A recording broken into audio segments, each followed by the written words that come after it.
বাইরে যা বিভৎস লু বইছে তাতে মনে হচ্ছে যারা এই রোদে বাইরে বেরোতে বলবে তাদের নিজের জীবন থেকেই বের করে দেওয়া উচিত। কিন্তু কি আর করা যাবে, কলেজকে তো আর বের করে দেওয়া যায় না।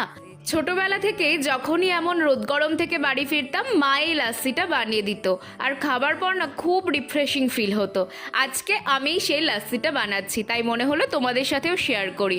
আমার কাছে ঘরে পাতে টক দই ছিল না, তাই আমি ইউজ করছি প্যাকেটের টক দই। তারপর প্রয়োজন মতো জল নিয়ে নিলাম। বিশ্বাস করবে না, সব কিন্তু ঘরে থাকা উপকরণ। তারপর প্রয়োজন মতো নুন আর চিনি।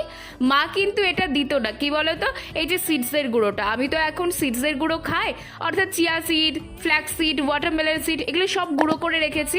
সেটা 2 চামচ মতো দিয়ে সেটাকে মিক্সিতে খুব ভালো মতো পেস্ট করে নিলাম। পেস্ট বলতে আর কি, 2বার ঘুরিয়ে নেওয়া।